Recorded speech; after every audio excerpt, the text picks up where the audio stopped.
Welcome everyone to my classroom at La Tercera Elementary School in Petaluma. I teach 3rd, 5th, and 6th.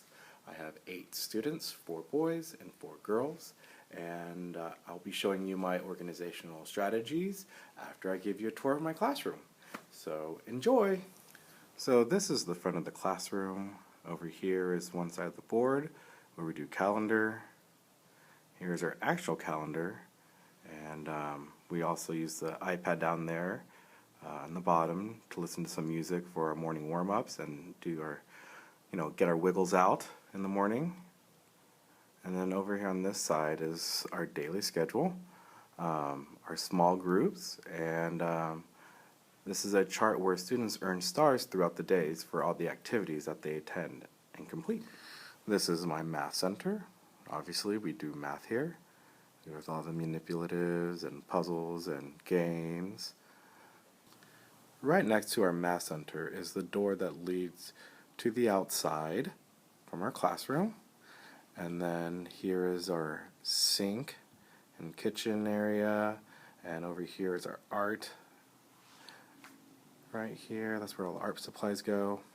Everything has to be locked because my students like to get into things and take them as their own. And then here is a door that leads to my neighbor, Mr. Sarter. He is a 2nd grade teacher. Here's all the icons we use for PECs to help communicate with some of our students who are nonverbal. This is our writing and art center. So all our handwriting without tears papers in there. And then here is our little sensory area for our students who need to take a break. And here up on the walls are all individual bulletin boards where students put up their artwork or their schoolwork or pictures I've taken of them. And right here is our reading center, and back there was our library, but I had to remove the books. I had a few students who would spend all day stacking the books, so I had to temporarily put them away into my office, which is right there, all organized.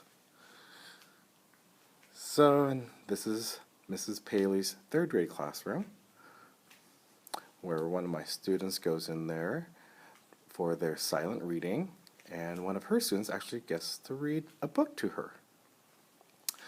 This is the Technology Center. We have 2 computers and an iPad. And then we're back at the front. So I'm going to show you my organizational strategies. They're actually both in the same area. The first one here are these big tables. So at the beginning of the year, I had a student who loved to flip desks. As you can see right here in the writing and reading center. And, obviously flipping the desk was unsafe for himself, his classmates, and staff members.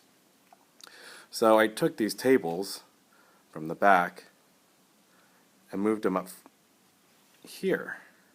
And luckily I had these 2 other tables kind of just stowed away in the back corner here. Now, the student hasn't flipped any desks since because the desks are now pushed together back there, and he is unable to flip these big desks. Now, the second organizational strategy I used was this partition. These 2 students up in the front would stick their tongues at each other, yell things at each other whenever they saw each other. And also, if one student had an item on their desk, the other one would get up and try to take it from them when they weren't looking. So the partition has definitely helped with their behaviors. Yeah, and that is it.